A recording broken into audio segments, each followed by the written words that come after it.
Well, it's after 7, so let's begin. I'm John Henry, chairman of the Committee for the Republic. Whom the gods would destroy, they first make mad and arm with nuclear weapons.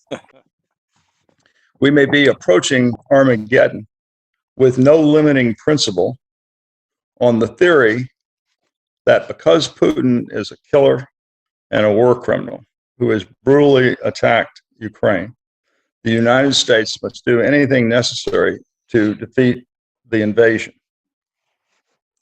If the United States shies from rescuing Ukraine, the conventional wisdom goes, we would wrongly be affirming a moral equivalency between Russia and Ukraine.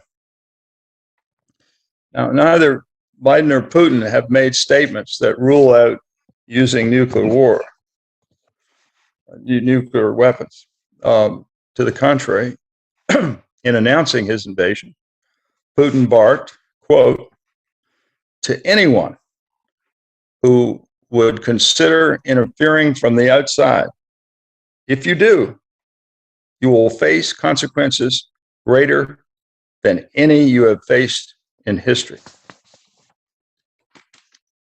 His foreign minister elaborated, quote, if a third world war were to take place, it would involve nuclear weapons, close quote.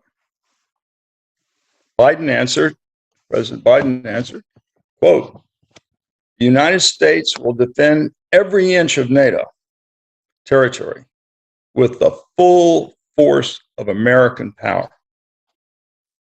A throwback to President John F. Kennedy's gladiatorial inaugural address, and I quote, let every nation know, whether it wishes us well or ill, that we shall pay any price, bear any burden, meet any hardship, support any friend, oppose any foe, to assure the survival and success of liberty.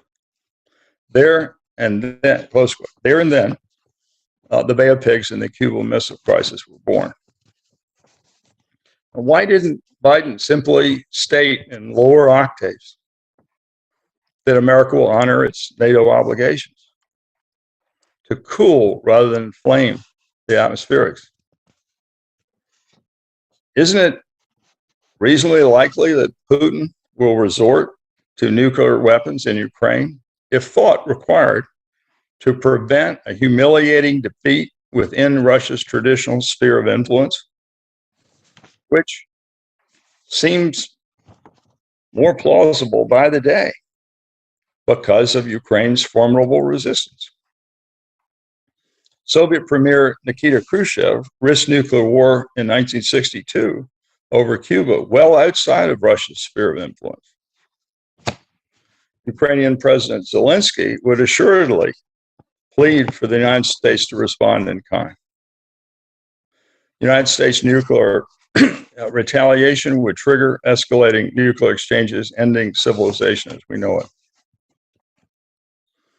The United States and NATO members have already become co-belligerents in the conflict by systematic supply of weapons, military equipment, intelligence to Ukraine.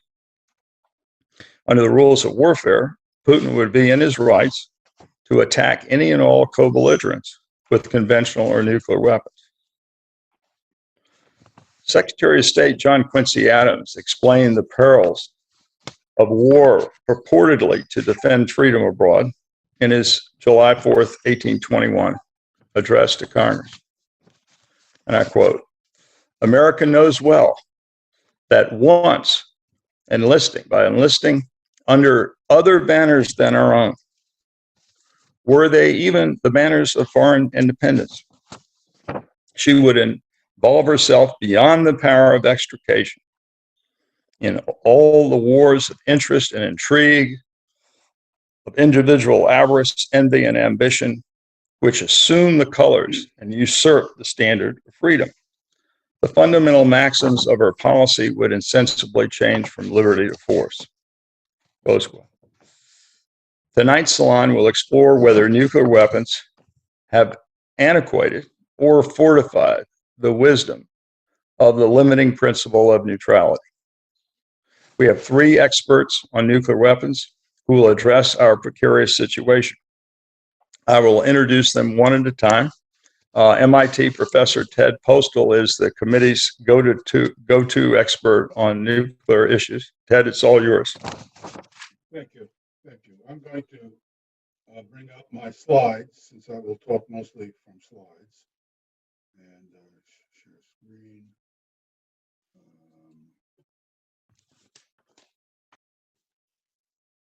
Okay, what I'm going to talk about are several factors that are in no way comprehensive, but will give you some sense, I hope, of the fragility and the complexities of the situations that we're currently facing. And I mean that plural, because there's so many things that could happen that could start an uncontrolled escalation to general nuclear war. So I'm going to focus on just some disturbing but important factors that are not the whole picture. I'm sure that Cynthia and Joe will have other points to make along these lines. But the main points I'm going to be making here is that the firepower defined here as the ability to destroy Russian hardened military forces. It's not the ability to kill people, because the firepower is already hundreds of times or thousands of times more than is needed to do that. But the firepower needed to destroy Russian forces that the U.S. has increased fantastically in the last 10 years. It's been a largely invisible thing, but the result is that it is clear that if the U.S. believed that nuclear warfighting was the right way to go, this is exactly what we would be doing. So there's no way that anybody who's a military analyst on the Russian side could mistake what's going on here. On top of this, there are severe technical shortfalls in the Russian space-based sensing technologies. I'll explain why it might seem like this is not a big deal, but it's extremely serious, because if neither side, in this case the Russians, do not have adequate warning time, and I'll show you because of this astonishing shortfall in Russian technology, there is not adequate decision-making time for leaders in Moscow to understand what might be happening if it looked like there was a general attack on Russia.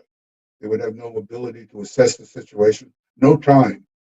So the only way that they can do this, it's not that they're evil or that, if they want to have the option to assure that they can retaliate, they will have to pre-delegate launch authority to people in the field.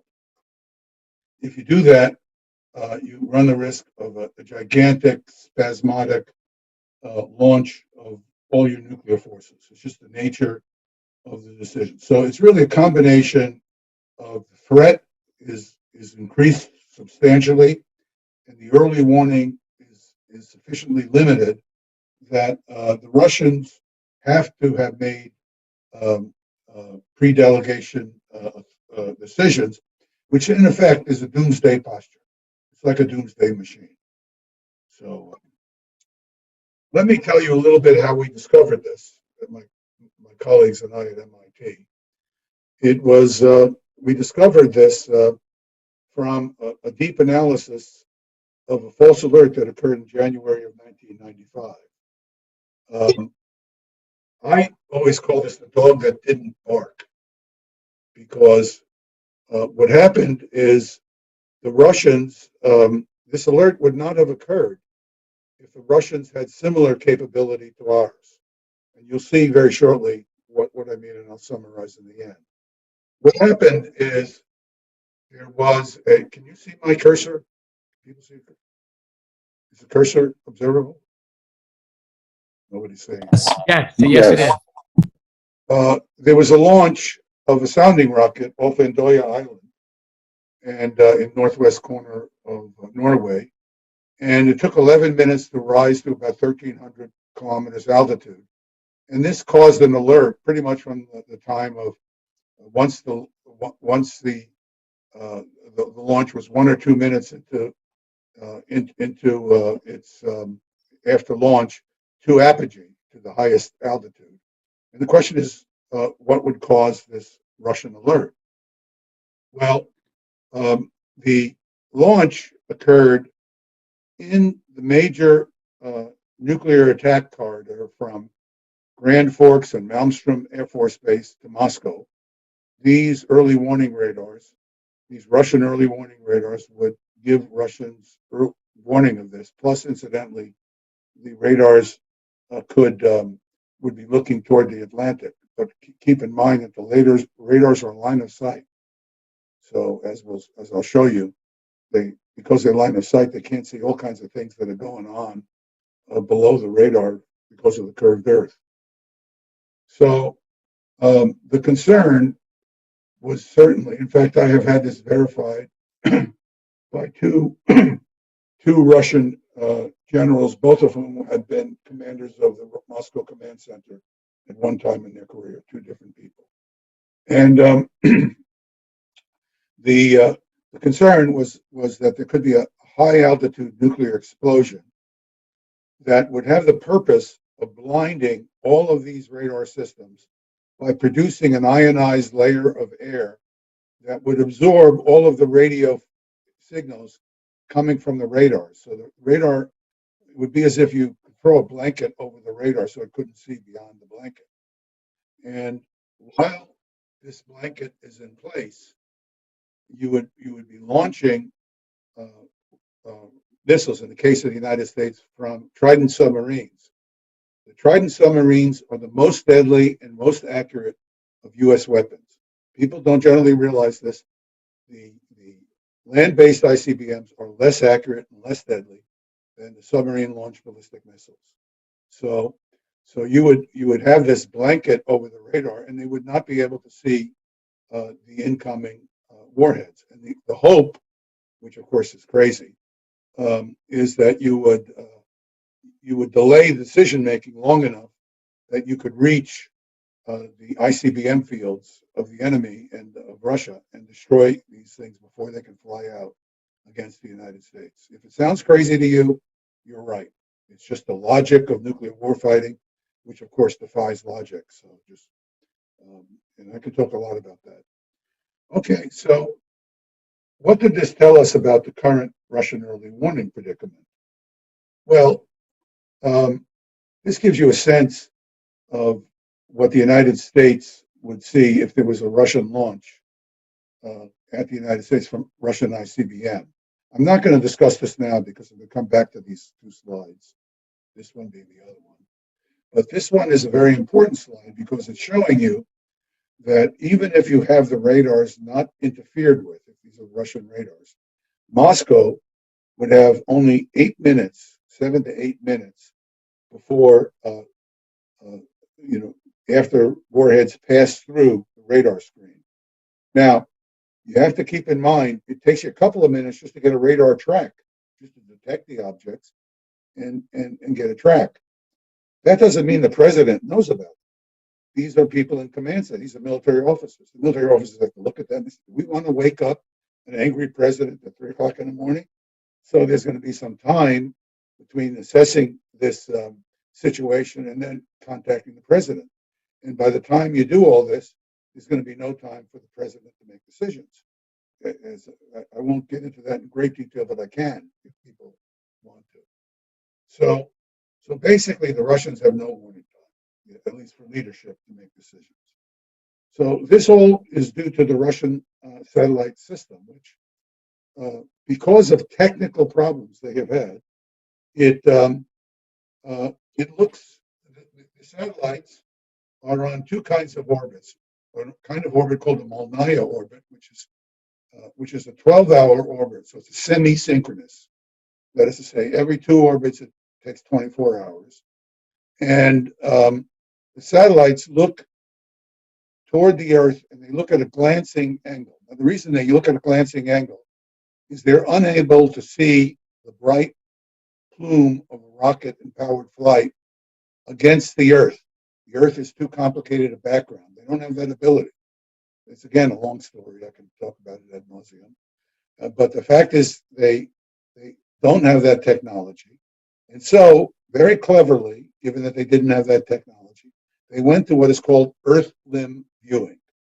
So basically, in the case of the Molniya system, there were 9 satellites, and the satellites look at the Earth limb just above the ICBM fields in the United States.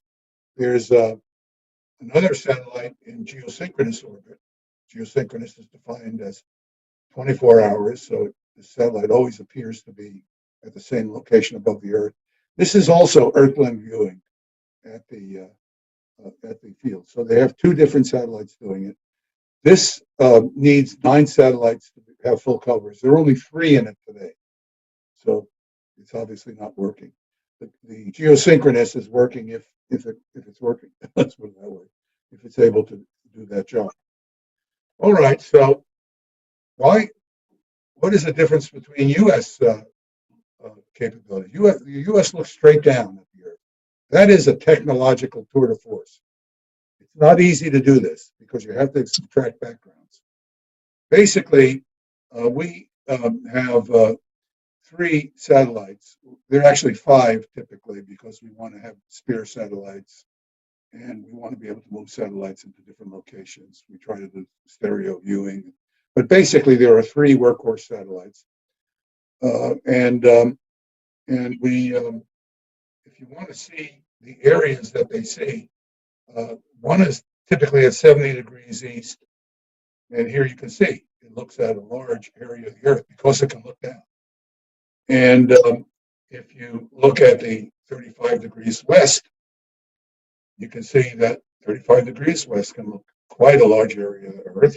And then if we take the 170 degree west, you can see that we have a complete picture of the Earth.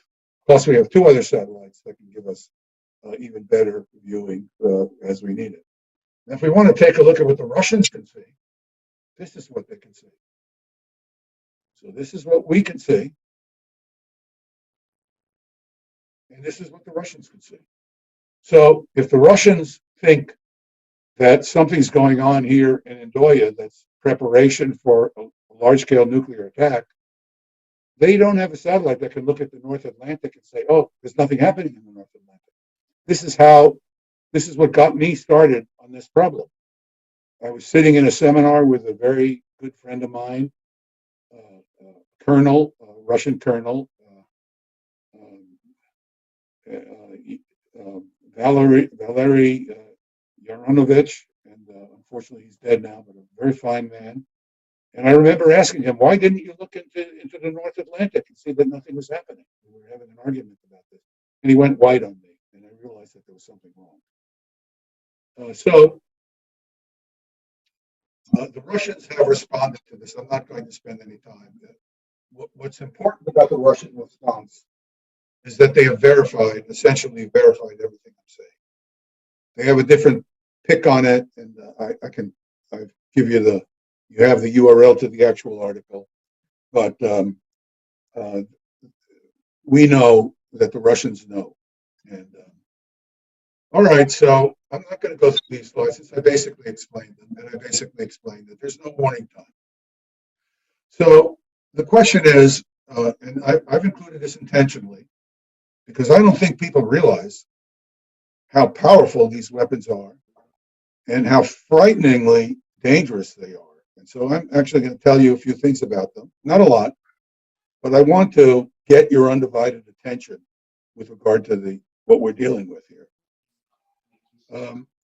If the Russians had an accidental launch toward us, it would be a pre-planned launch. So one of the things they would certainly do is they would detonate a nuclear weapon in front of the radar, for example, and other radars. For example, we have an early warning radar in Cape Cod. And they would detonate this early warning, not only because it's an early warning radar, but let me remind you, this is a missile defense radar. We have turned this what you might argue is benign and defensive system into something that they see as offensive. There's no way this thing is not going to be attacked or suppressed. There isn't going to be an attempt to suppress it.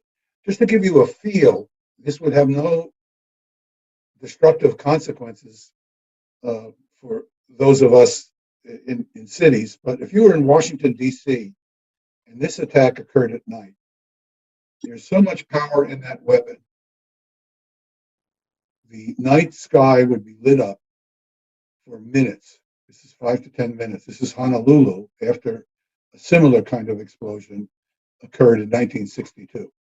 So much energy is released by this explosion that it lights the sky. So the night sky in Washington, Chicago, Boston, New York would be lit up. It'd be a light show for everybody before whatever else happens. But of course, there would be attacks on the cities. So I take Washington because it's a place we're all familiar with, and this is just to show you how accurate U.S. nuclear warheads are. You're going to see that this distance is tiny. It's a pinhead relative to the destructive range of these nuclear warheads. So this is one of the things I observed when I was working with the targeting people, is they'd be putting these little pinheads over targets they were going after. And they didn't even, their soldiers are just trying to do a job that's given to them. They have no understanding that miles and miles away, everything is going to be destroyed. They're looking at this hardened target location. It's a very interesting social phenomenon. If you really want to read a little bit about it, read this wonderful book by Lynn Eden. She's called Whole World on Fire. Really excellent historian and social scientist. So just to give you a little bit of an idea of, this is Nagasaki, a 22 kiloton weapon. It fell in this area. The accuracy of a current warhead is just a small circle inside this cross. This is short distances, 1,000 feet, 2,000 feet, and about 3,000 feet. And this is what that area looked like after the attack and the fire. There's tremendous, but just let me 1,000 feet from this, there's the brightness of the fireball was 20,000 times brighter than a desert sun at noon. Some of you who have some historical background may know there was a book written called Brighter Than a Thousand Suns. It's a very well done book on the Hiroshima attack. Well, let me tell you, this is not a literary concept. This is real. 3,000 feet away, this thing was 2,000 times brighter than a desert sun at noon. The important thing here to get, the important message to get, is that the blast is terribly destructive, but the thing that really causes death and destruction is the fire that's initiated by this bright piece, the center of the sun, that is brought down close to the earth and allowed to release its energy.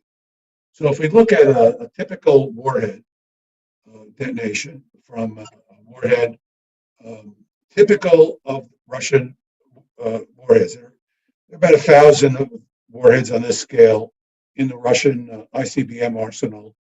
550 of them are exactly the yield of the weapon I'm describing here.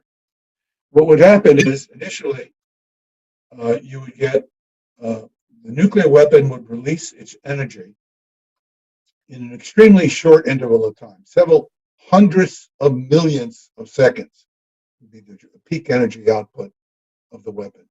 At that time, the weapon is the temperature inside the weapon is 100 million degrees Kelvin. The temperature at the center of the sun is 20 million degrees Kelvin. So you can imagine what's going on here. Now, because the temperature is so high, it radiates light and heat, but not visible light and heat, because it's a very short wavelength. It's X-rays. These X-rays heat a little bubble of air within a microsecond. So it's a very short time. Now we're talking millions of a second rather than hundreds of millions of seconds. It'll heat a ball of air to 1 million degrees. So the temperature's dropping at fantastic rates. 100 million, 1 million degrees. And this fantastically hot small region of air, violently expands outward, just violently expands. And as it violently expands, it acts like a fast-moving piston on the surrounding air. So it creates a shock wave of enormous extent and power. Now notice on the ground here, I have intentionally put obscuring dust because the ground underneath this fireball would literally be exploding, not from the shock wave, which has not yet reached them, but from the tremendous amounts of light and heat from the fireball. It would literally explode. The concrete would explode like TNT because the heating rate at the heat on the surface would be so high that it would disintegrate with velocities comparable to what you see if you had TNT. So that's just the heat from the fireball. And there's the ground, the initial shock reaches the ground, and a secondary shock is generated by reflection. So here on the ground, the shock wave is 8 pounds per square inch and 8 pounds per square, but it combines linearly to 16 pounds per square inch. And the speed of the air, the wind at this point is probably like 500 miles per hour. But this is irrelevant because everyone's already dead. But, and then, of course, we see the mushroom cloud that everybody is familiar with. So what would be the result? The result would be, here is Washington, D.C. Hopefully that's clear. And this is the region where, well, out to the yellow region is the area that would be on fire. There would be enough blast to do significant damage to buildings, but not necessarily knock them down in this area here. That actually makes things worse, because what happens is you set up a fire region, and this fire, we know what a fire region like this looks like. I'll show you very shortly. And because the nature of the fire region, it's one area, single area that's on fire. It's not like you heard about London, or San Francisco burning down. These were fires that were lines of fire that propagated over tens of hours. Everything is burning everywhere at once. Very different situation. And it turns out that the larger this area, the more violent the winds going into this area are going to be, because the radius of the fire zone, the radius through which the air has to come, increases directly with the radius, while the amount of air that's buoyantly rising is increasing with the square of the area. So the size of the area matters, as well as the amount of combustible material. And we saw what happened in a place like Hamburg. I did a paper a long time ago that studied Hamburg. Here's an example of a body.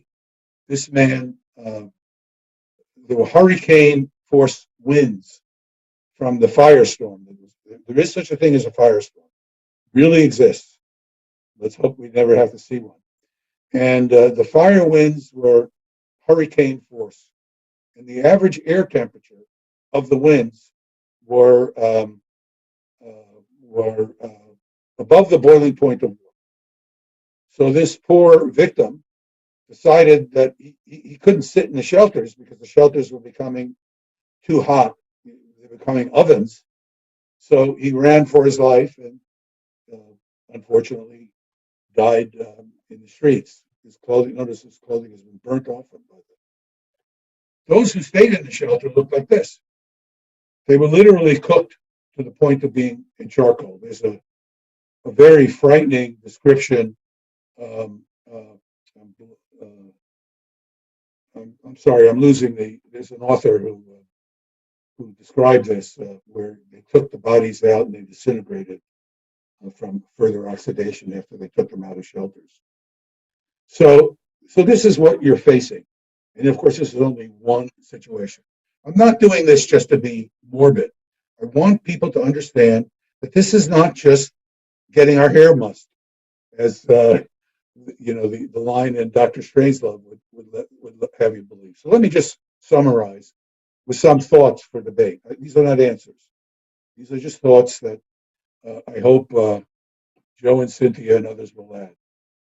First, I would say we need to be constantly aware of the fragility of our early warning systems, all of them, American as well as Russian. We've had some significant accidents. It could be the subject of we could talk about them. The consequences of these errors could lead to a nuclear escalation. Could lead to a nuclear escalation. Need to be deeply embedded in the mindset of political leaders. My own view is Biden has done a very good job of signaling that he intends to avoid a confrontation and escalation with Russia. I agree with John about the earlier statements. I thought they were imprudent myself, but he is doing a good job. And let me tell you, I've met some of his advisors, and I don't envy him. Well, first of all, he shouldn't have chosen them, but I know these guys. I've talked to them or tried to. They don't listen. None of these guys have ever made a mistake. There's no errors they've ever made in their lives. But Putin's a different problem. He's giving the appearance of being unstable. That could be true, but it also could be intentional. We should remember that this guy is very smart. My hope is that he's intentionally trying to look a little unstable, because if he's really getting unstable, we really have a lot to worry about.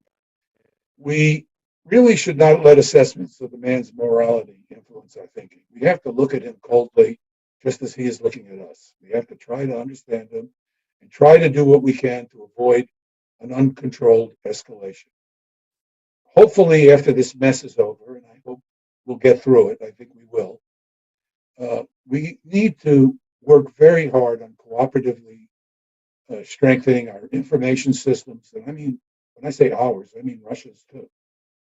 If the Russians are short in a given area, we should be considering about arrangements to trade information with them. For example, they have early warning radars that could tell us a lot about the trajectories of ballistic missiles that are outside of the view of our early warning radars. Maybe they could give us that information that would be very helpful to our global surveillance in return for us giving them some help with their space-based early warning system. The important point to keep in mind, if Russia attacks us by mistake, there's no victory for anyone. So people who literally laughed at me in the Pentagon when I tried to raise this question, this is the level of thinking that these people have in terms of their job is to provide for the defense of the country, and this is their level of depth of their thinking about these problems. And then I'd like to mention one other thing of many. I think conventional anti-vehicle and anti-aircraft technologies are really demonstrating a new level of capability, which makes conventional invading ground forces really, I wouldn't say obsolete, that's a little overstatement at this point, but very, very dicey to use against the country.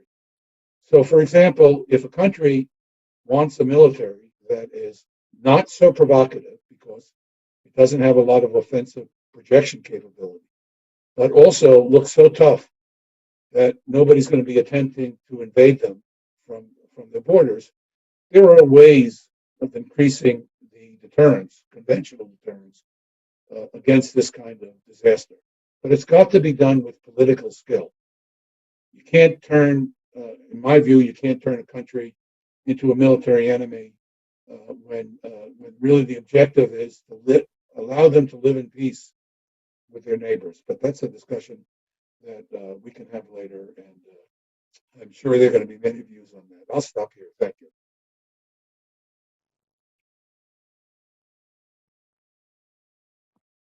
Thanks, Ted. That was really, really quite powerful presentation. Our next speaker is Cynthia Lazaroff, who you may have seen in our salon last year with the American Committee for U.S.-Russia Accord, Katrina Van Dovel's group. We had Stephen Cohen, his last public appearance before he died. We had a Russia salon, and then we had the one last year.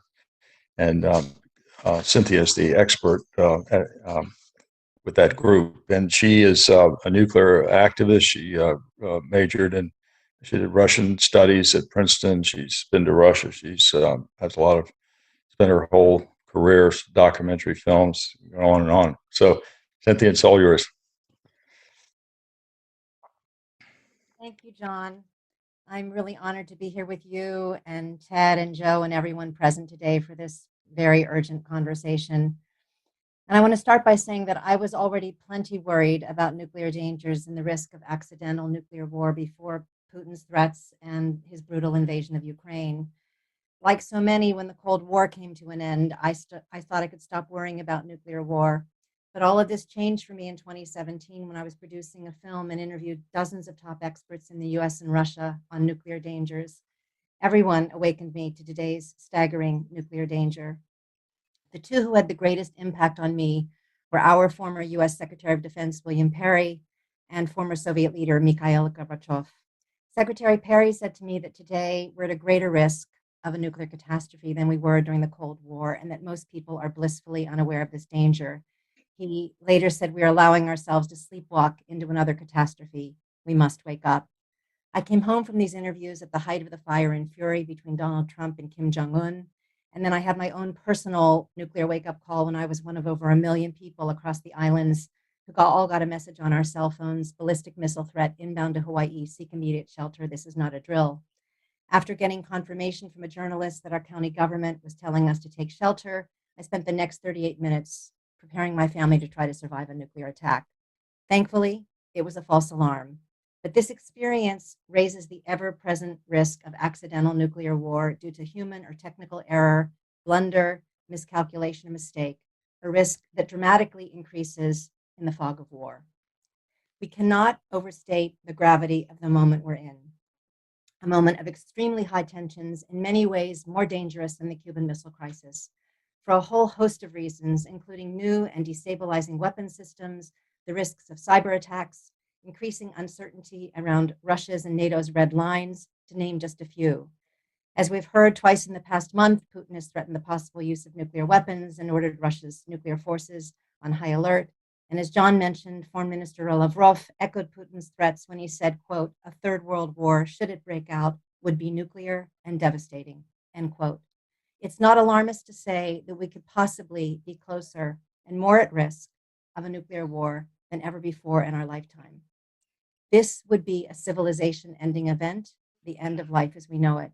So in this high tensions atmosphere, what's of greatest concern to me, in addition to ending now what is the third week of killing, bloodshed, and immense human suffering in Ukraine, is the risk of escalation. There are so many pathways to escalation, any one of which could spiral up the escalatory ladder to a potentially catastrophic nuclear confrontation. We have many moving parts in and around this war. We have both state and non-state actors who could take action that could escalate the conflict inadvertently or intentionally. And with large numbers now of NATO and Russian troops in close proximity in the region, this multiplies the risk of possible incidents of escalation. I'm going to just mention a few examples, and these represent only a tiny fraction of the ways this conflict could escalate and go wrong. Number one, an increasingly likely scenario is a Russian attack on one of the many weapon shipments coming into Ukraine from NATO countries. Russia has announced that they consider these shipments legitimate targets. A Russian attack could trigger NATO's Article 5 on collective defense. An attack on one ally is an attack on all and bring NATO into the conflict, setting off World War III, at which point we can only imagine the unimaginable of how quickly things might spiral out of control and escalate to a nuclear exchange. Number two, the Russians have a dual-capable cruise missile that can carry both conventional and nuclear warheads. The problem is that once it's launched, there's no way to know what kind of warhead is mounted on the missile. So if Russia launches one of these missiles and NATO is involved, how would NATO interpret this in the fog of war? There's a concern that NATO would go to the worst case assumption that this was a nuclear-armed cruise missile, and this could trigger a nuclear retaliation. And once the nuclear missiles start flying, it's doubtful this could be contained. The concept of fighting a limited nuclear war is insane. Number 3, a non-state actor launches a cyber attack. There's been a call to hackers around the world to launch cyber attacks against Russia, including against GLONASS, their space-based satellite system that is used for both military and non-military purposes.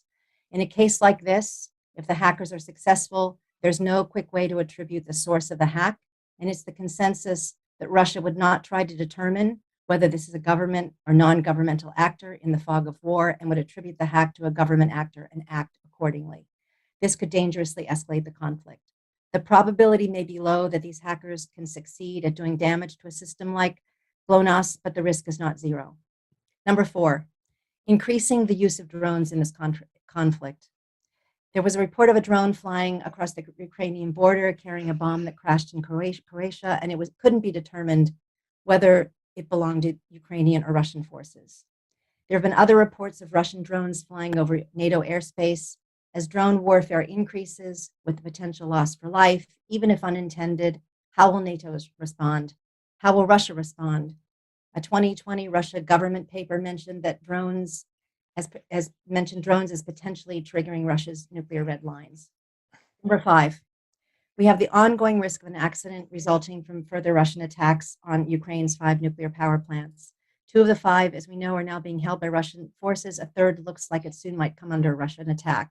And if there were to be an accident and a release of radiation across Europe, in addition to the catastrophic humanitarian impact, this could also trigger Article 5 and bring NATO into the conflict. I want to shift now to a question on everyone's mind, one that I get asked every day. Would Putin actually push the button? Would he intentionally use nuclear weapons? And I would have to answer yes, I think it's possible. Over the past decade, the Russian government has articulated a policy of potentially using nuclear weapons against any threat to, quote, the existence of the state itself. The longer this war goes on, the more Putin feels frustrated, pressured, backed into a corner, the more he feels like he's losing, the more his perception is that he and Russia are threatened. And I underline the word perception because that is key in the fog of war.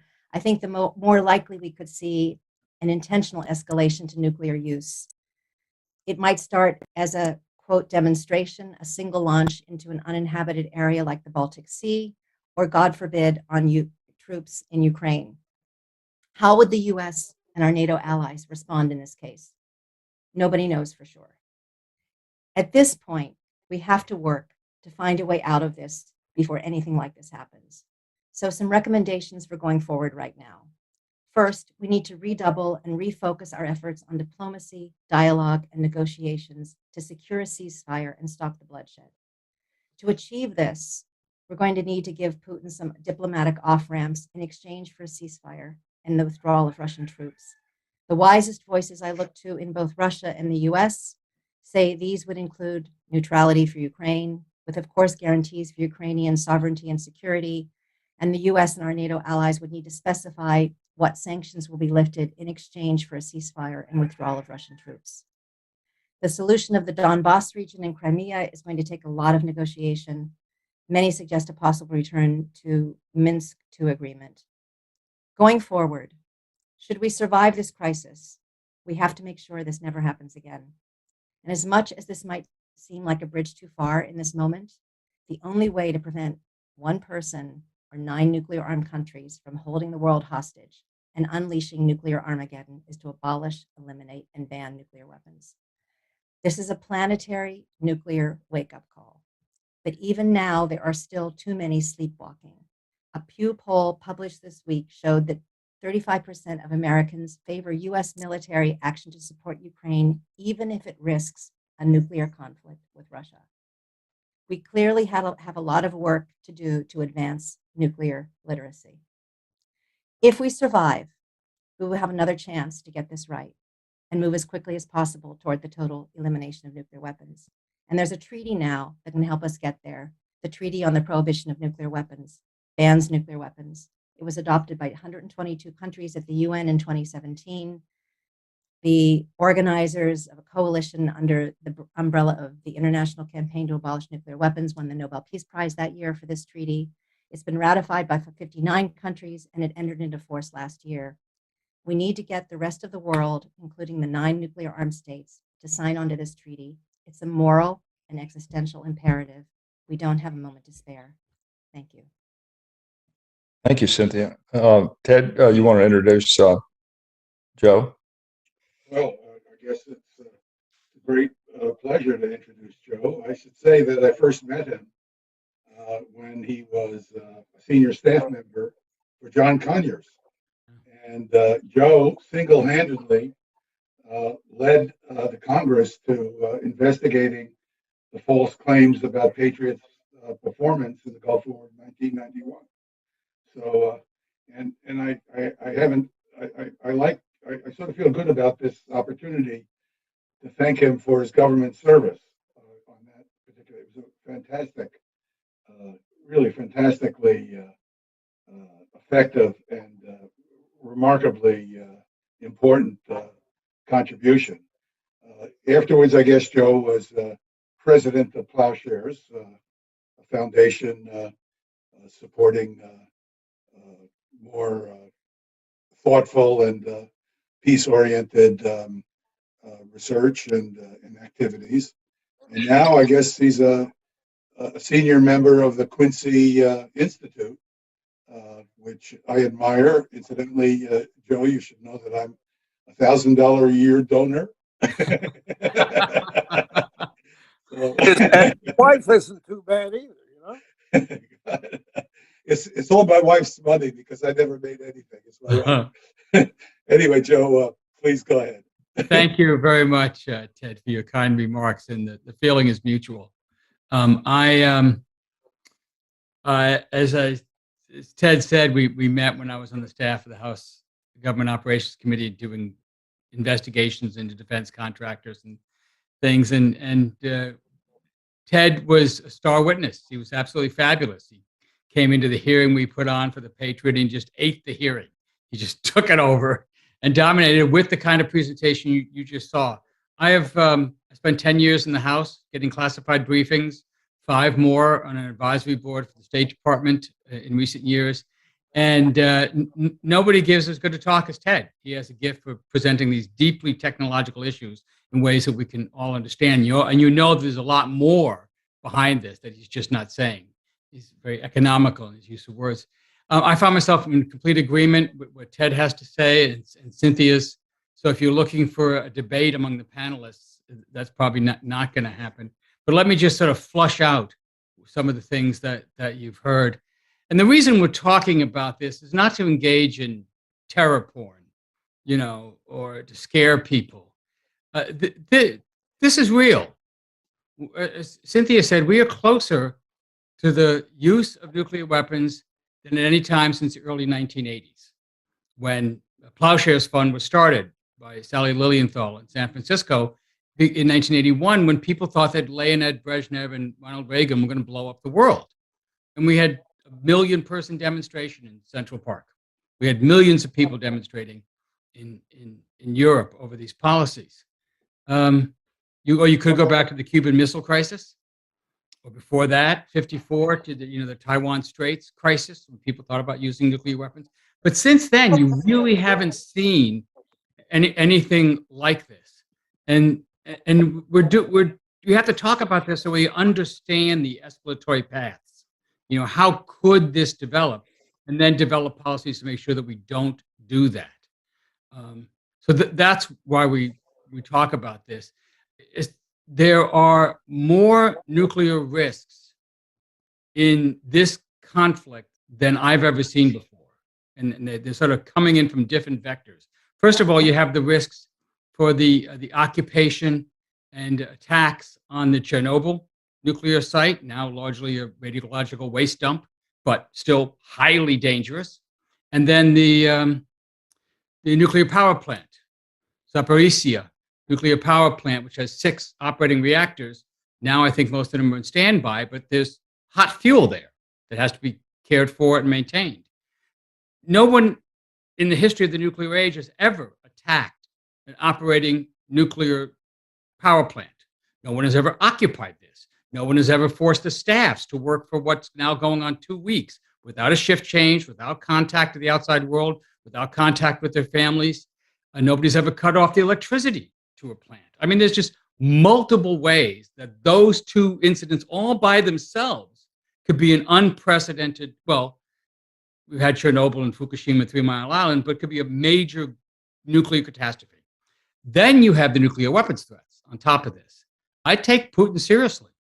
I mean, he's making some very serious threats. No president of the Russian Federation has ever done this. Maybe some in the audience can help, but maybe Brezhnev came close to this. Khrushchev certainly, but we haven't seen anything like this since that period. And I don't believe the Russians have ever raised their alert level. Certainly not since the 1970s, and that's what Putin did. And we don't quite understand what that means. It could be show. It could be acting, as Ted said. This could be made up because he used a phrase that he's going to put the nuclear forces on special combat duty. Well, that doesn't exist in Russian military literature. We don't know. Nobody knows what that phrase means. We know that the Russians typically have 4 levels of alert: constant, elevated, military danger, and full. Well, he didn't do any of those. We think what it might mean is that in the normal day-to-day alert level of the Russian nuclear forces, they're in kind of a safe mode. You cannot transmit a launch order to prevent exactly the kind of accidents that Ted was talking about. A false alert can't be. And we think what he did was basically take the safety off the nuclear gun. He put it in a state where you could transmit a launch order. There's been no other physical change. We haven't seen rail mobile or road mobile ICBMs flushed from garrison. We haven't seen subs sent to sea. No bombers loaded with nuclear bombs. Increase of personnel at the launch centers. But that's it. So we're kind of guessing here, but we think that's what he did. Well, of course, that by itself raises the possibility that in the heat of battle or confusion of battle, there could, again, be a launch order issued by accident or miscalculation. So that's nuclear danger number 1. Nuclear danger number 2 is what Cynthia talked about. The Russians have this strategy, and she alluded to it, called escalate to de-escalate. Again, it's not quite clear that this is official Russian strategy, but it's talked about extensively.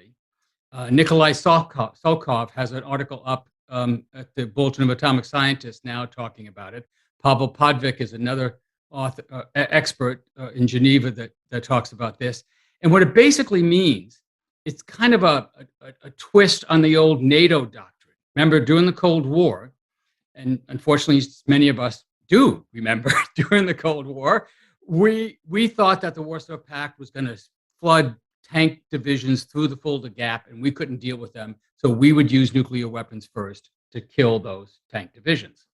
This twist is that if the Russians believe that they're losing a conventional battle with the West, and this might be happening in Ukraine, then they would use a nuclear weapon first, not militarily exactly, but more as a signal to the West that they thought they were under existential threat, and they were serious about this, and they were willing to escalate all the way, and that therefore you better freaking back off.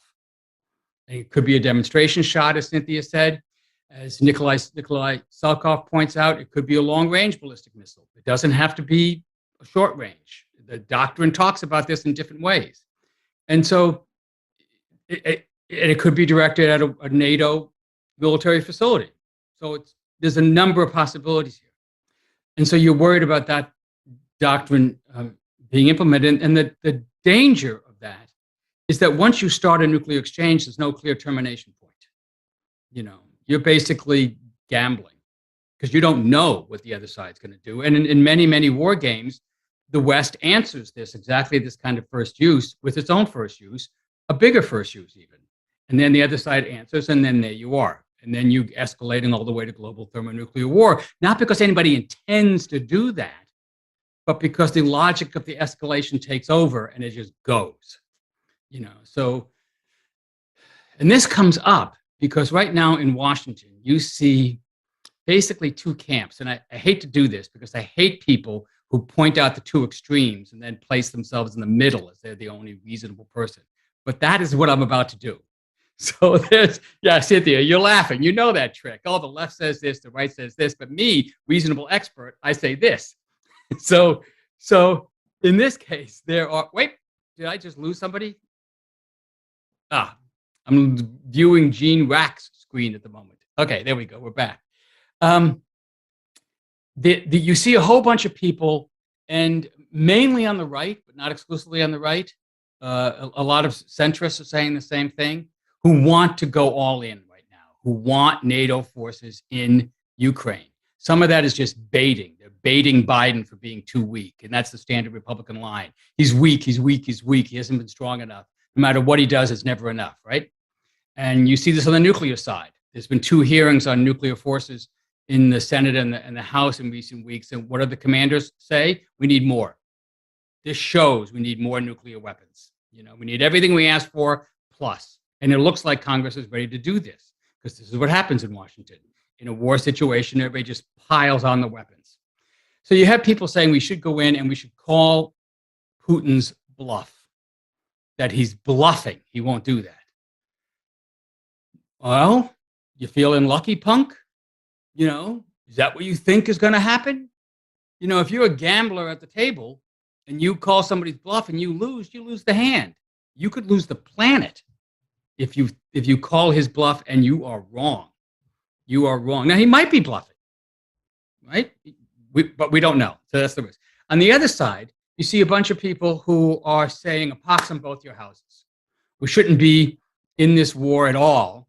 It's a replay of the Iraq War, but Putin's doing the Iraq War, making up a false claim of WMD, claiming Ukraine has nuclear weapons, going in and doing a regime change war, unprovoked, right? Going in with heavy military force, engaging in mass slaughter.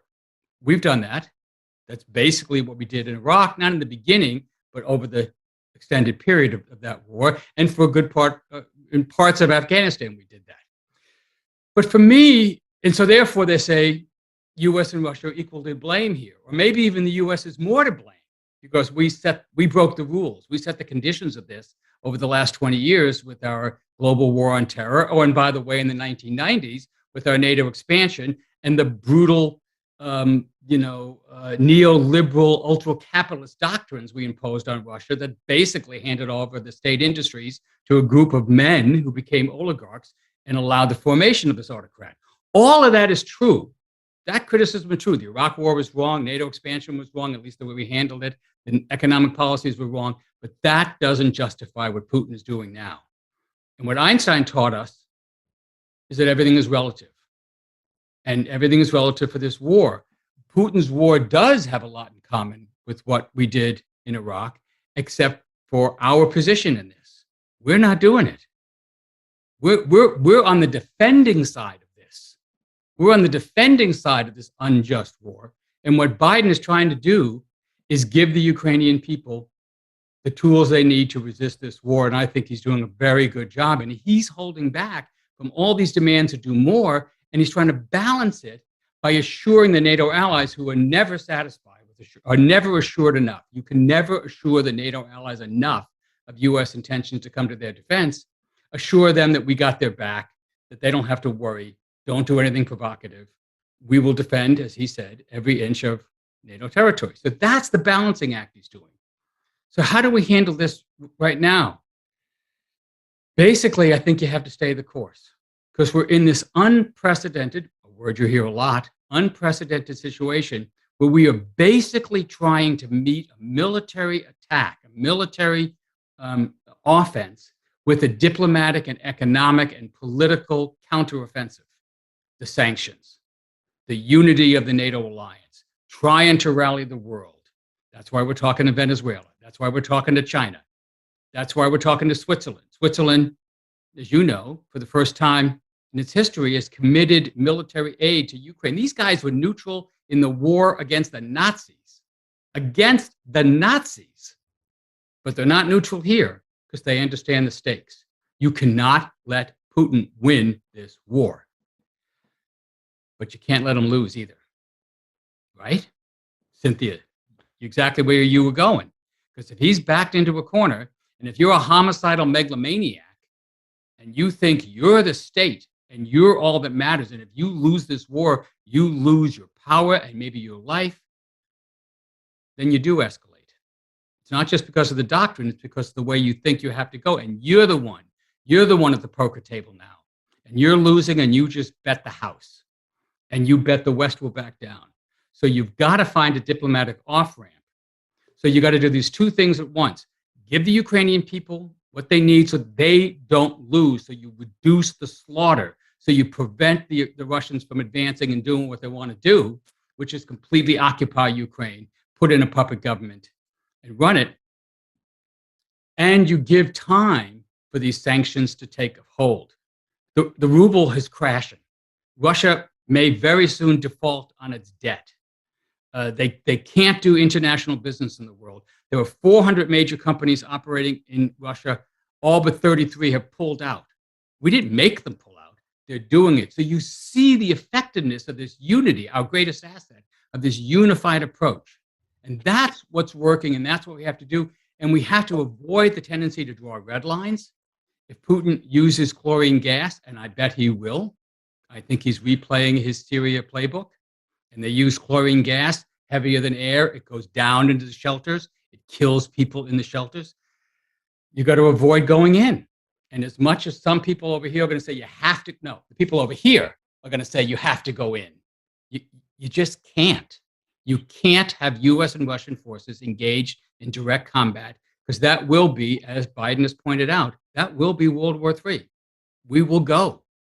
U.S. and Russian forces have never been in direct combat since 1918, 1919, when Russian forces went over to try to put down the Bolshevik Revolution. There were some skirmishes during the Korean War. There was one incident in the Syrian War recently, but nothing sustained, nothing like this because of the risks. So I've talked too long on this, but that's my basic overview.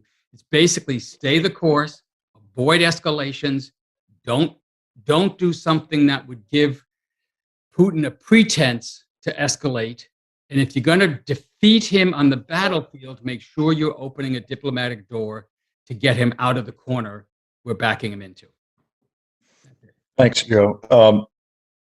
We had a number of questions about when we sent out the invitation about co-belligerency, and I know it's a concept that a lot of people struggle with. It's not talked about very much, but it's a very real concept. And Bruce, can you weigh in on that? And then I wanted Ray had a question. Sure. Co-belligerency under international law means the systematic support of a belligerent with military equipment, intelligence, anything that increases the capacity of the belligerent to fight. It doesn't distinguish between whether you think the belligerent was the aggressor or the victim of aggression. Once you become a co-belligerent, it means under international law, you're free to be attacked by the other belligerent opposite the belligerent you're supporting. And we are now in the war because we're systematically aiding Ukraine. Belarus has also become a co-belligerent. China could be if it responds to Putin's request to provide some kind of military or other kind of aid to help him in his struggle. If I could also just briefly mention Article 5 of NATO, since I've examined this issue for 20 years. Article 5 does not commit the United States to do anything if a NATO member is attacked. There's Article 11 in NATO says that the implementation of all the promises are to be in accord with the constitutional processes of the signatory nations. The United Nations Participation Act of 1945 defines the constitutional process in the United States means we do not use military forces except by act or joint resolution of Congress. When Dean Acheson, then Secretary of State, was testifying about Article 5 before the Senate Foreign Relations Committee, before it was ratified, he was asked what happens if a member nation is attacked. Are we at war? And he said, of course not. Only Congress can declare war. With regard to the idea, it would be wonderful to get a treaty that says there will be no use of nuclear weapons. They're wrong, but you need to recall that already in Article 6 of the Nuclear Non-Proliferation Treaty, which is now like 50 years old, there's a promise by all the signatories, including the United States, Russia, then Soviet Union, to negotiate nuclear disarmament. It's been an empty gesture for over 50 years. I don't know whether I would put much weight in a treaty to really confine, when push comes to shove, a nation from using nuclear weapons. And then the last observation I want to make with regard to the quandary we have here. If it's thought that it was simply unacceptable that Ukraine lose and that Putin succeed in his war of aggression, if that's to be unacceptable, why doesn't that mean logically that if we have to escalate our aid into providing nuclear weapons, that we would do so to prevent the catastrophe of Ukraine losing? Anyway, those are some opening remarks. Ray, come in, and everybody else invite their inquiries as well. Ray, you and John Mearsheimer were rock stars on the second, so it's all yours. You're muted.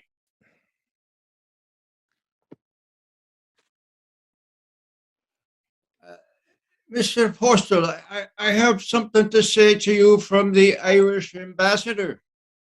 He thanks you kindly in this note for not taking note of the Irish submarine force halfway up the Shannon that has ballistic missiles at the ready at any moment, not only against Russia, but against their neighbor across the Irish Sea. So thank you very much for not divulging that secret.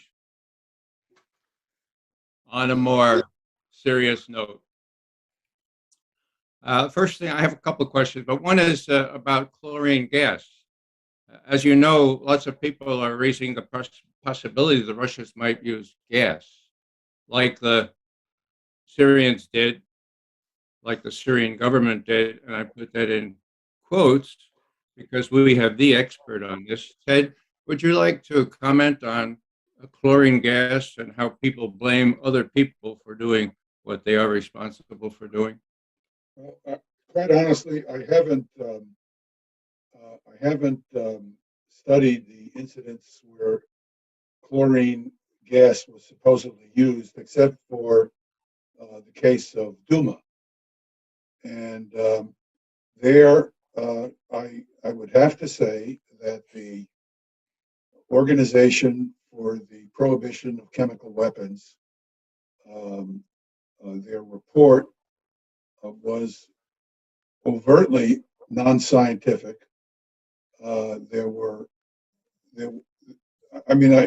If people are interested, they can send me a little note about, what was in the report, because I wrote up some things. And the claims that were made just didn't hold together. Now, this doesn't mean that there weren't people killed. I don't have those details, but I can tell you for sure that the two chlorine cylinder attacks that were claimed by the OPCW to have been verified are literally ridiculous. I'm sorry to say. I mean, it's literally ridiculous. In one case, it's clear that there was a mortar shell went off on a roof, and somebody stuck a chlorine cylinder into the hole, and you can see, for example, if there were the rebar, the ceiling is got it's poured concrete with rebar in it, and you can see that the rebar was blown out in a splayed way that would only happen from an explosion, an impact. And I've written this up, so anybody who wants to look at it can. You're welcome. And the second attack, where they have this cylinder on a bed,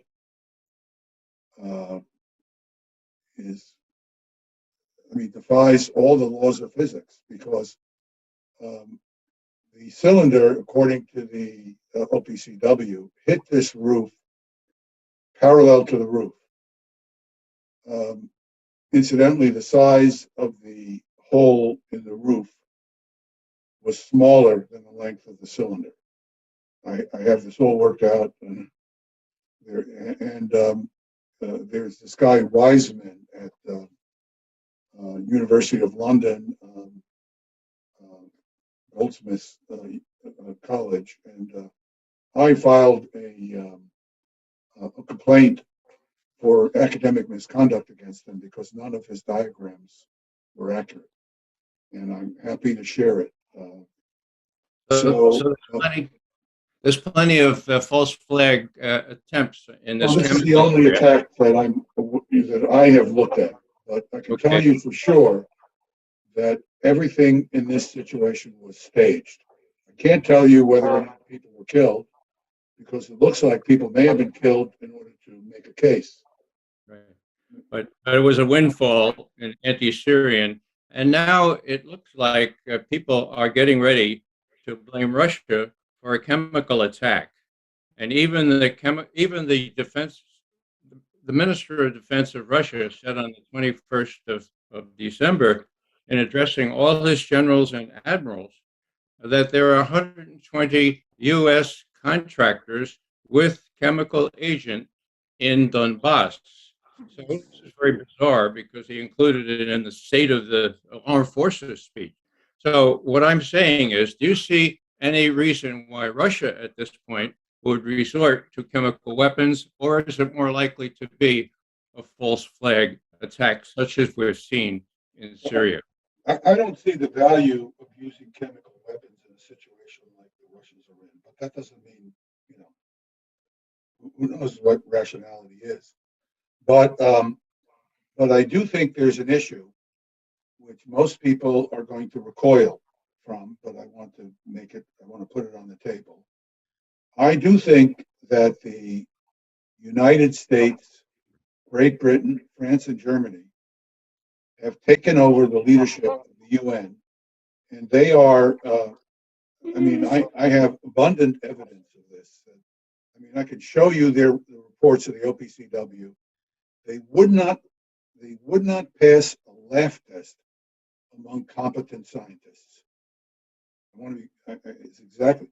So somehow, and this is a real serious problem from my point of view, because if you weaponize the OPCW, you are undermining international law, and you are creating a situation where the Chemical Weapons Convention becomes questionable in its utility for limiting, for punishing and limiting, war crimes.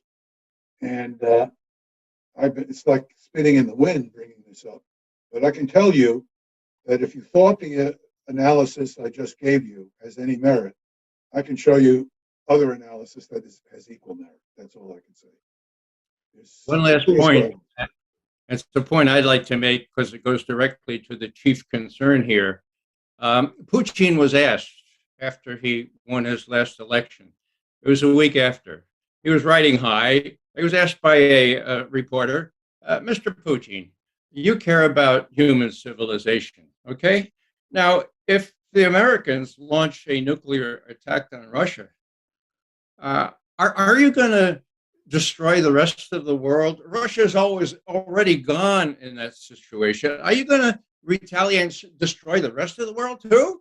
And Putin said, what would the rest of the world be like without Russia? Now, I don't know if that's rhetoric or not. I kind of think, given what I know about Putin and his views on Ukraine as well as Russia, that would be his attitude. So he has been asked that question. I think we have an answer that we need to believe, or at least proceed on the assumption that's correct. And that's why I so applaud Joe and Cynthia and Ted, of course, for bringing all this stuff together in a very worrisome, but very, very important way. Thanks. I am a guy who doesn't spend his time trying to demonize Putin, although I acknowledge that the guy's a problem. But I listen and watch and read what he says. And I'm not spending my time trying to spin doctor it. I'm trying to understand if there's anything behind what he's saying. And I have seen him on several occasions, get into the question of nuclear counterstrikes by Russia. And there's one particularly chilling situation where Putin says, if Russia were destroyed, it would make no sense to destroy the rest of the world in retaliation. But everybody should know that I will, without hesitating, retaliate.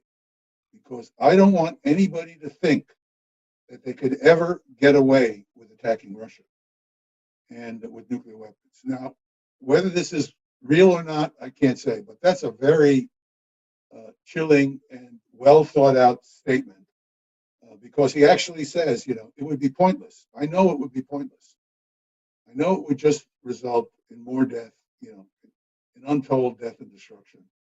But I want everybody to know that I will do it absolutely because I want everyone to understand this so they won't try. So he's, I don't know whether I want to call this bluff, frankly.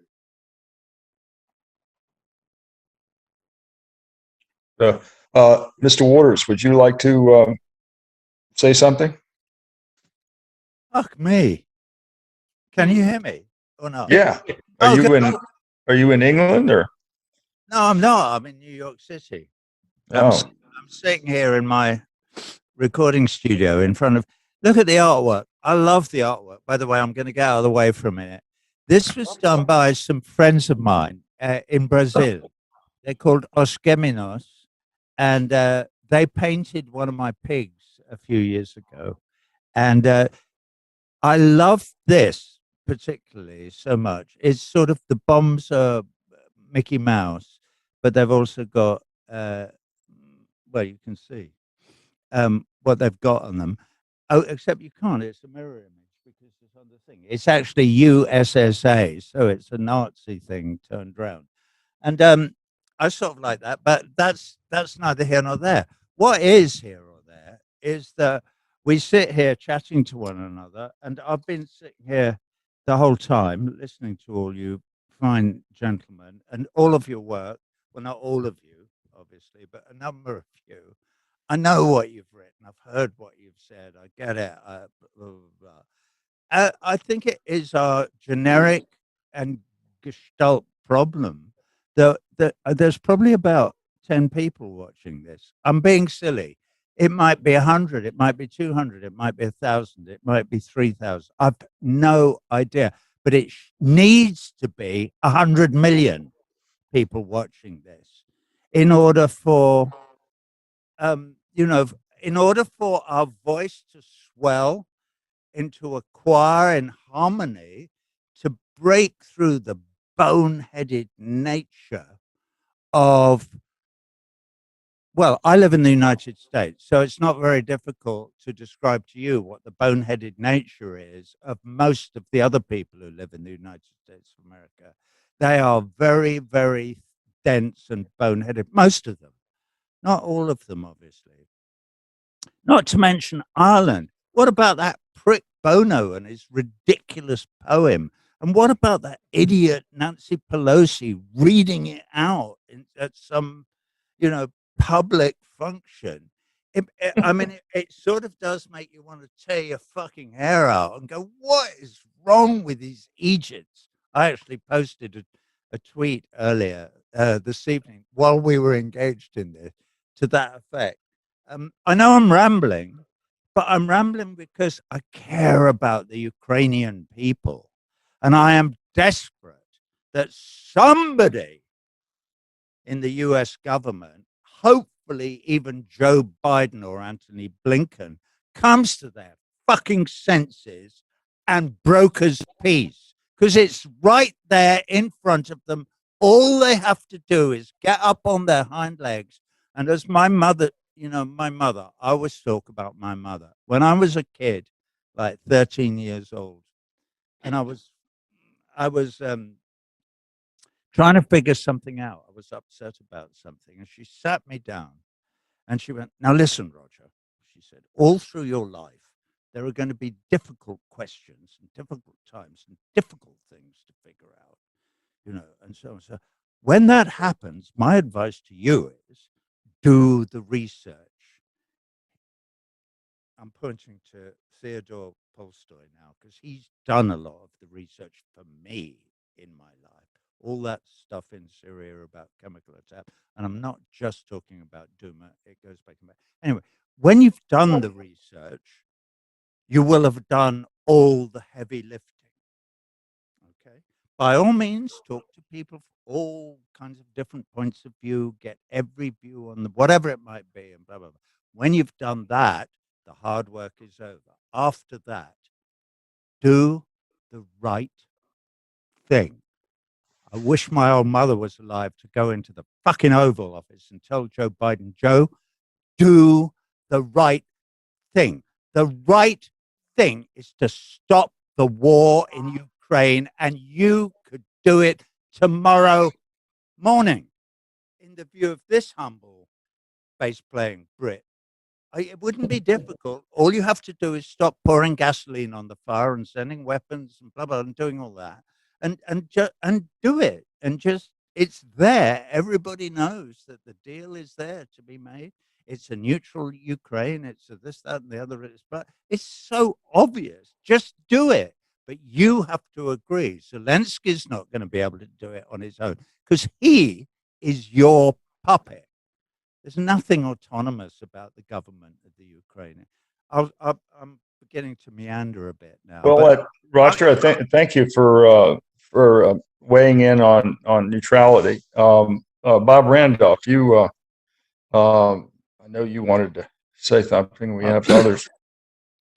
I guess, Mr. Waters, I think there's tremendous impedance to doing the right thing because we've been through 4 years of demonization of actually not 4 years, but ever since 2016, the demonization of Russia and Vladimir Putin for allegedly fixing the election and putting his puppet Donald Trump into the Oval Office, and with the assistance of people like Jim Comey and our national security establishment, and a special prosecutor without a backbone who drew out this investigation for 4 years, 3 or 4 years, hoping to get some scintilla of evidence to show that there was collusion between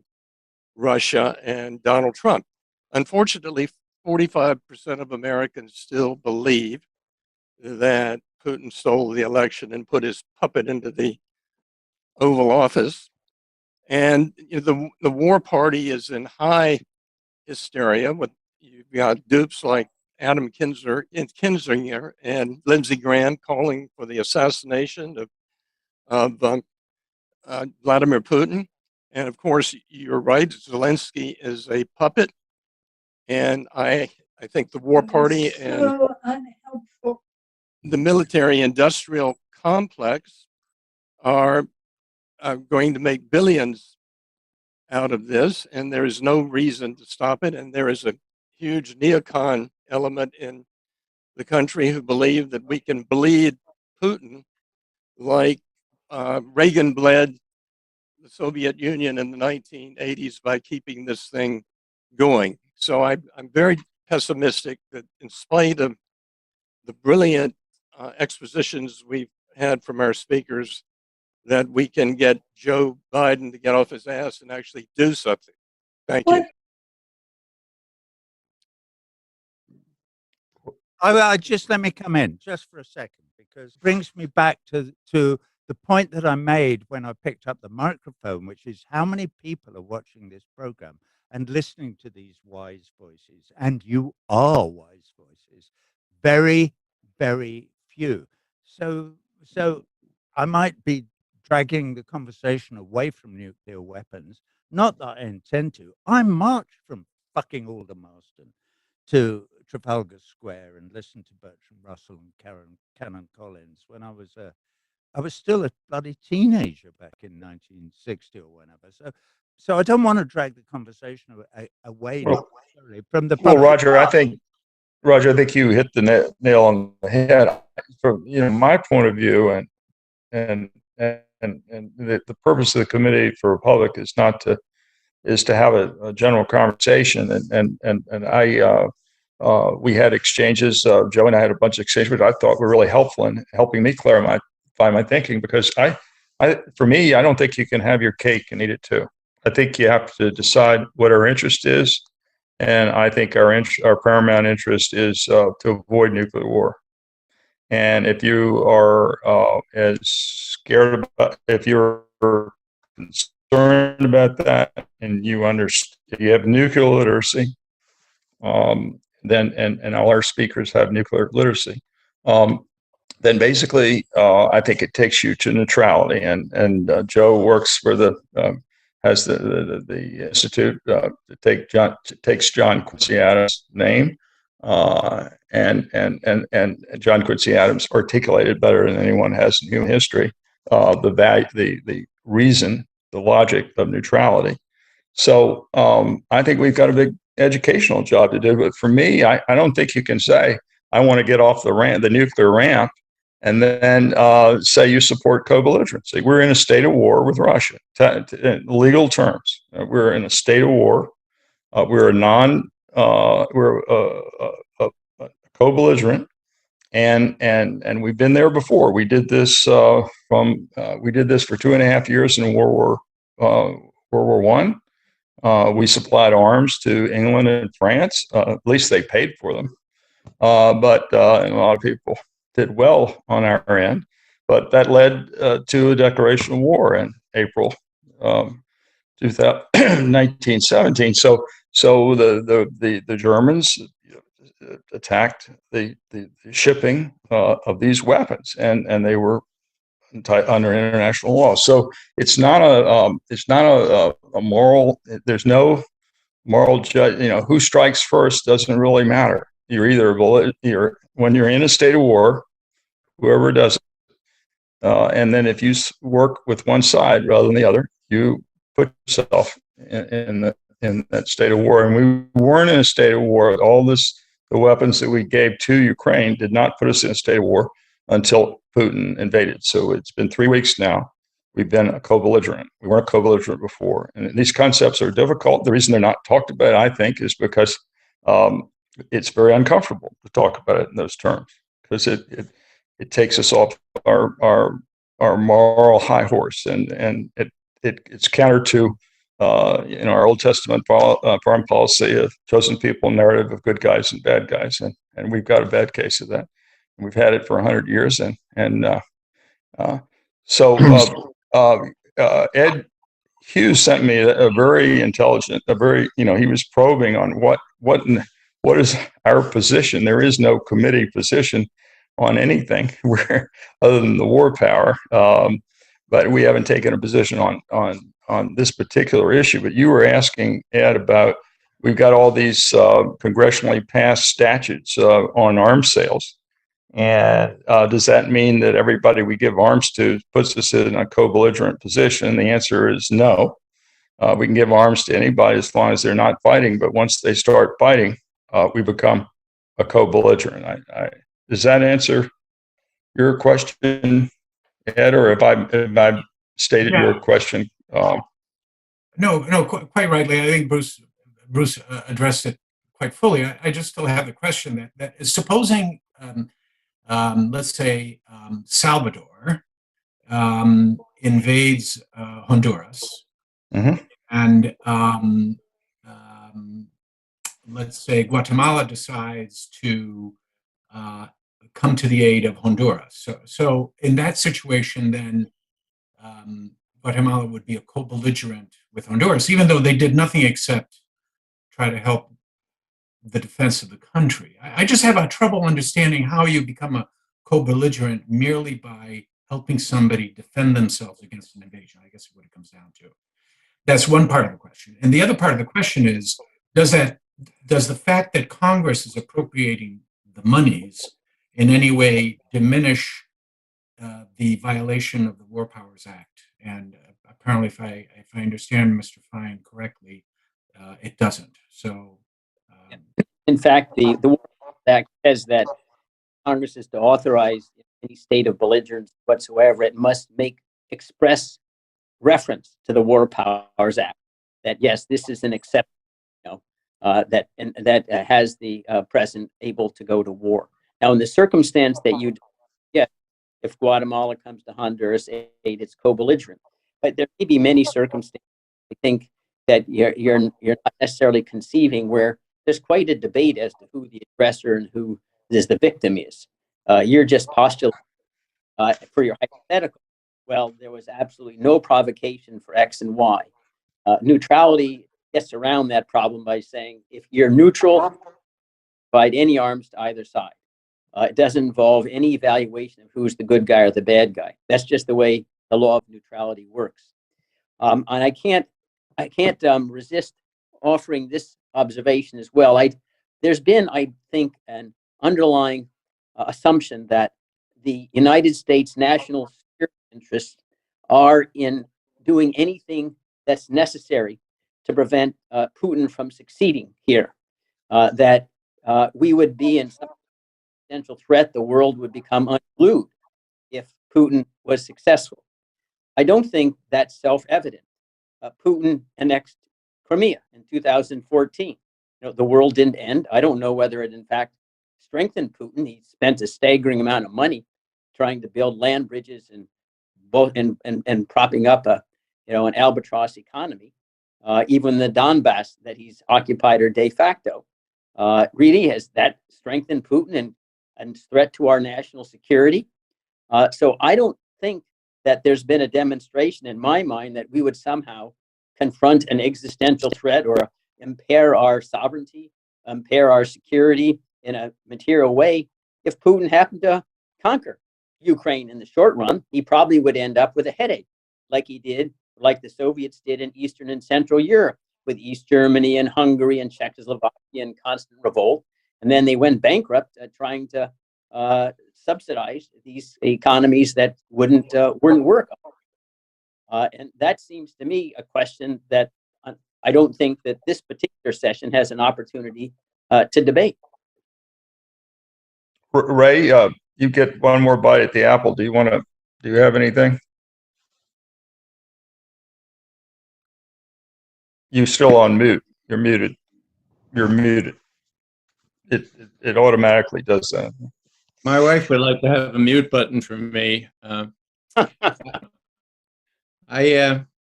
guess I will use a personal example here. By making Zelensky a hero, by the CNN and MSNBC endless coverage of one side of the story, we are putting the Ukrainian people in a bind. We are encouraging them to persist. We are doing the equivalent, in my view, of causing thousands of more unnecessary casualties. I think Roger is quite right. If Biden's put his foot down, this thing could end next week. Now, the personal experience is this. I was, of course, in school when there was revolution in Hungary. The Soviets took it on the chin because those Hungarian patriots made a revolution. And RFE, the Radio Free Europe, and others encouraged the Hungarians to lie down before those Soviet tanks, make sure that you defend your country. And it was a hopeless cause, and unnecessarily, thousands and thousands more fell. Now, the US government was smart enough in those days to say that was a mistake. We should not have encouraged these people to kill themselves for dubious prospects of gain. I was appointed to go to Munich in 1968, and there was another revolution in Prague, in Czechoslovakia, okay? And my job was to liaison with the head of RFE and say, look, the US is not going to come to the Czechs, not going to save the Czechs. Don't encourage the Czechs to lie down before Soviet tanks, like you did in Hungary. That's what we did. It was really hard listening to Smetana and the radio go deaf in Prague. But, it was just what, 68, 90? You do the math. Sooner or later, the Czech Republic became independent. So the idea is we have a real crisis now. Should the United States, by all these other measures, especially from Congress, be encouraging the Ukrainian people to resist the Russians when it seems to my colleagues and most people who know the situation in Ukraine, a thankless task with unnecessary killing of many Ukrainians who we profess to care about? Thanks, Ray. Cynthia, do you want to have any closing remarks? Well, just a couple of things I wanted to note that I didn't have time to say in the talk that go to a point raising Putin's state of mind. And this isn't widely out there in the media. Some of you may know, some of you may not, but most of the people I speak to didn't know this. That I track the top Russian foreign policy analysts closely. They're friends. I respect them, and these are people who have always had been spot on in predicting Putin's behavior. And I would say that most experts that I follow were blindsided by the invasion. They had been saying no war, no invasion. They didn't see it coming. And for me, this is different. I believe it's significant. I don't know how it's going to play out, but I think this goes to what's going on inside the Kremlin. And with the threats, with the war, he's behaving unpredictably for those who up to now have always had the finger on the pulse of what's going on. So that's just a piece of information that I think is useful to know because it's very different in my experience. Secondly, I want to go back to, there was a question in the chat about what people can do who are ordinary citizens. And I want to come back to, and I know, Bruce, you mentioned Article 6 in the NPT treaty. I'm going to come back to the Treaty on the Prohibition of Nuclear Weapons because it was an answer, in fact, to the lack of progress by the nuclear armed states to Article 6. And it's really a treaty that came from the rest of the world who said, we're not going to wait any longer. We're going to create our own treaty. And it's based on the model of the treaty to ban landmines and cluster bombs. And it's the first nuclear arms treaty based on humanitarian and not military law. So with respect to the TPNW and what people can do, and it also addresses really who's benefiting the most from this war right now, which is the arms dealers and the fossil fuel industry. The idea for the treaty, again, based on other really successful campaigns, is that divestment, a very large global divestment movement from the banks that fund nuclear weapons and fund the nuclear weapons producers can really make a difference. So I would encourage people who want to know what they can do for the bigger issue. And again, it may seem like a bridge too far in this moment, but how do we not come back to where we are again if we don't get rid of nuclear weapons? I mean, we just have to ask ourselves that question. Again, it may seem idealistic, but we have to get out. We can't let this ever happen again. So I would encourage people to go to the ICANN website, internationalican.org, and Don't Bang on the Bomb as things that people can do. And I have worked in citizen diplomacy, and at this moment, it's really hard to do citizen diplomacy with Russia because we can't go there, and we haven't been able to go during COVID for very long anyway. But I would encourage people to know that really every act you take makes a difference, and no act is insignificant. And as Ambassador White said, who negotiated the Treaty on the Prohibition of Nuclear Weapons at the UN, history is made by every single step we take every day.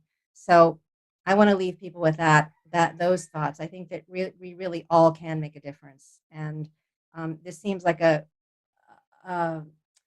problem that we can't have any impact on, but there are things that we can do that are going to, in the long term, really make a difference. Thanks, Cynthia. Ted, have you is there any point that you want to make that you haven't made or expand on? No, other than to agree with Cynthia and Joe.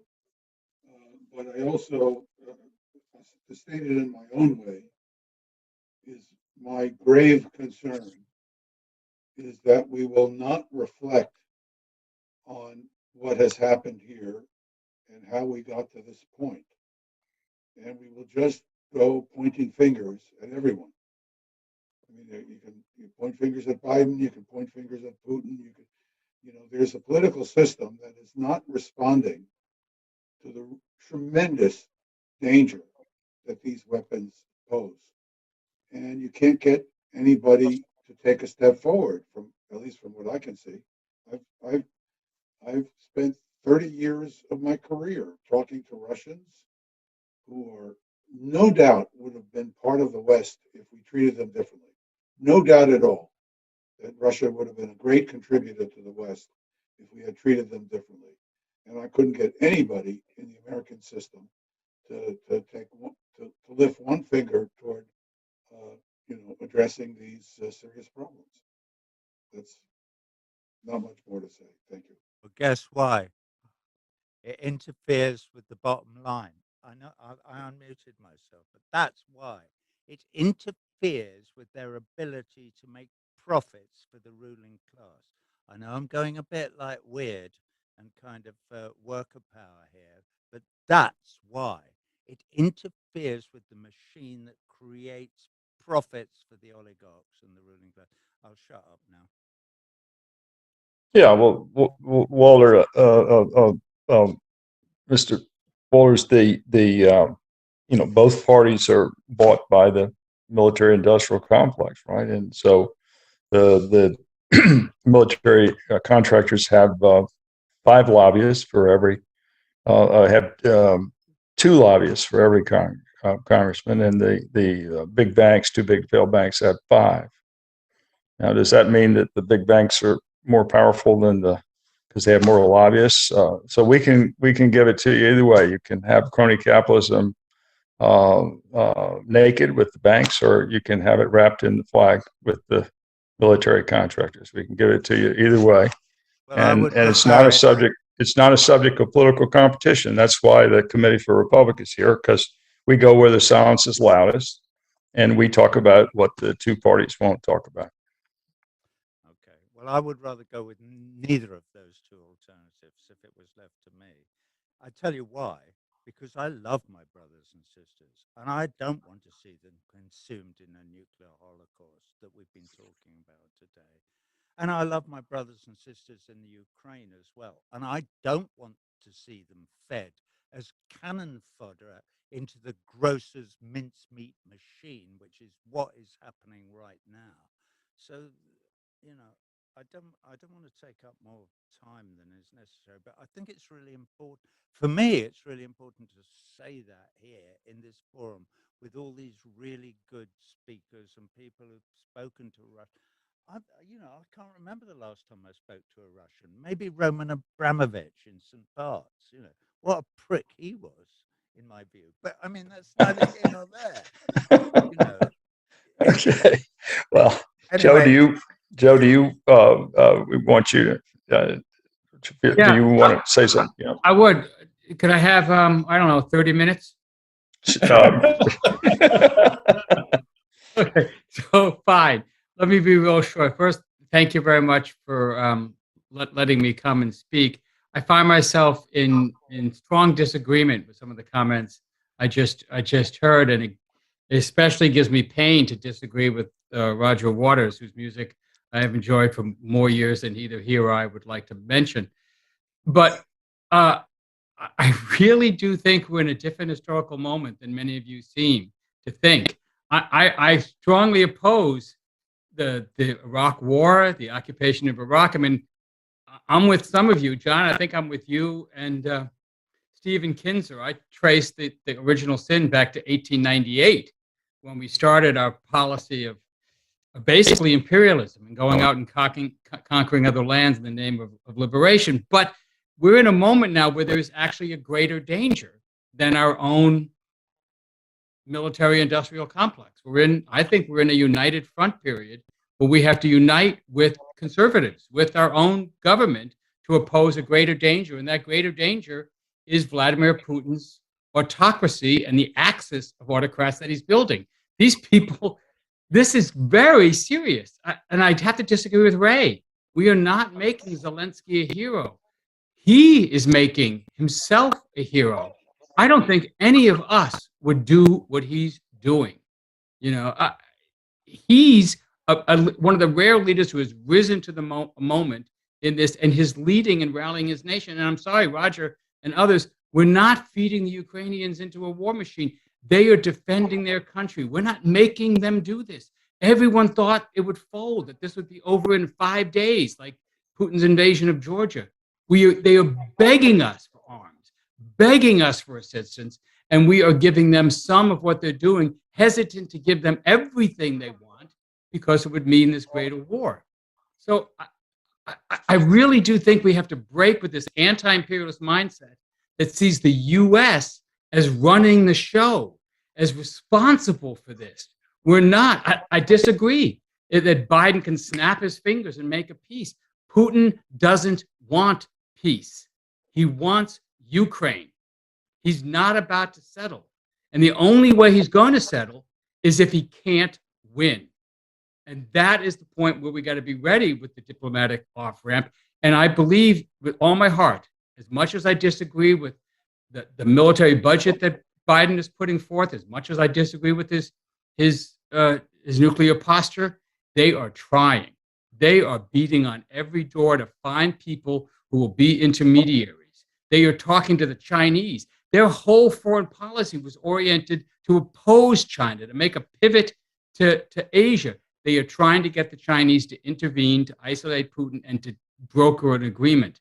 So this equal-handedness, and finally, to Bruce and John, you can't just take this legal concept of co-belligerence and put it into a geopolitical construct that, whether you intend to or not, it sounds like you're saying they're equally responsible for the war. They are not. This is a brutal war of aggression.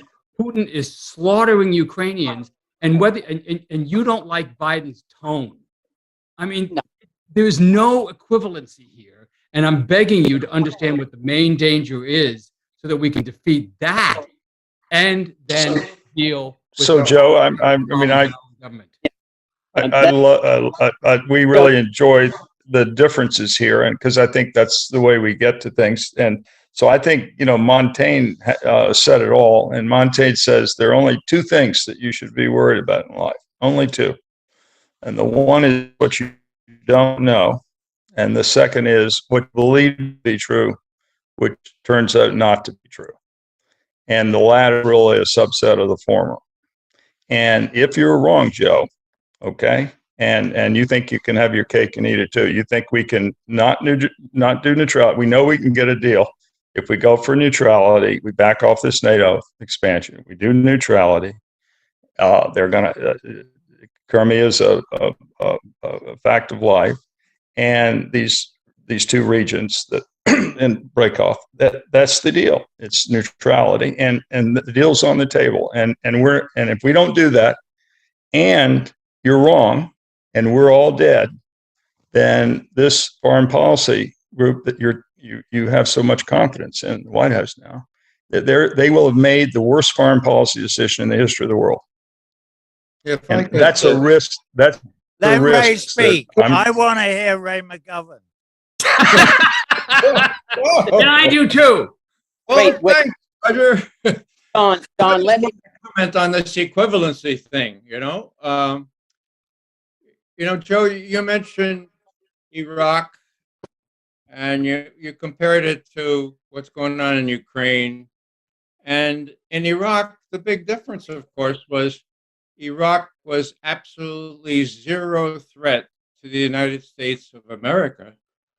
And the situation in Ukraine, with the prospect of giving the Russians not 7 minutes, but 5 minutes warning time from new missiles put in these so-called ABM sites in Poland, Romania, and possibly Ukraine, there was a core interest. There was an existential threat that the Russians saw, and you can appreciate how the Russians look at things. So the equivalence between Iraq, where we face no threat, and in Ukraine, where the Soviets, the Russians faced a real threat, is really important. The last thing I'll say is, you mentioned China. Well, hello, everybody. I got an announcement for you. It's Russia and China. Russia and China have an alliance now. Surprised the hell out of all of us that the president of China would forego his principled opposition to interfering in the states, in the affairs of the states, and go with Putin, his best friend. But he has. And what does that leave us with? That leaves us with a bipolar world where Russia, China, maybe India, and others, Pakistan, are voting against us now. And there are more people in these countries than in the NATO states that slavishly follow our lead. Yeah, John, if you give me a chance to just explain Sure. a misunderstanding of certainly my view.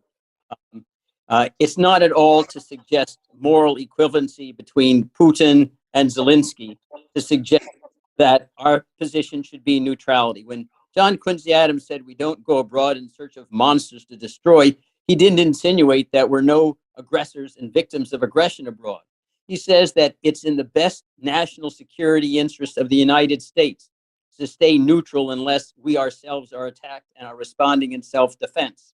And the issue that we haven't had a chance really to flesh out here is really is the assumption that the whole United States national security would crumble if Putin is able to succeed. That's not at all clear to me. I don't understand why we have 4,000 nuclear weapons. We have the most advanced military budget in the history of the world. Why, if Ukraine crumbles to Putin, we're suddenly at risk. Maybe some other countries are, but our duty is to protect ourselves first. And the assumption that it's Ukraine or nothing, it's like, well, Ukraine isn't Pearl Harbor, to be candid. And Pearl Harbor, yes, did justify a response, and we went to war. But I don't think that assumption has all been proven, and certainly, to my mind, is not self-evident. And I continue to say, if you ask me, has Putin been a war criminal? He's committed a crime of aggression under the Nuremberg principles and should be hauled before the ICC. I agree with that. That doesn't mean that our national security interests justify getting involved on behalf of Ukraine. If it doesn't, we shouldn't do that. There are a lot of other horrible things that happen around the world where we stay neutral, whether it's the Uyghurs in China, we'll put sanctions, but we're not going to go to war. And what's been suggested is, well, if China attacks Taiwan and Taiwan's a democratic country, then we'll have to go to war with China too. That's something we need to think about before it happens. Thanks, John, and I apologize for running on a little bit long.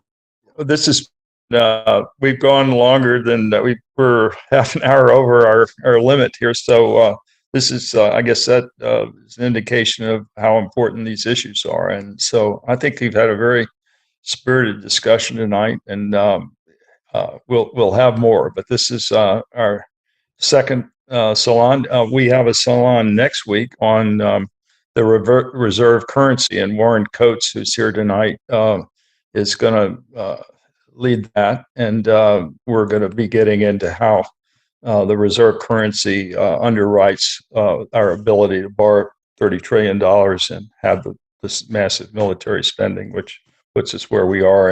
And then we'll be looking at the question of these sanctions that we're putting on, how we're going to basically be pulling down the thing that enables all these problems that we're having. So it'll be a very interesting salon, and we're going to go back to the Metropolitan Club for the first time in 2 years. But we'll continue. We'll be online as well with the Zoom option, and we'll be doing both in the future.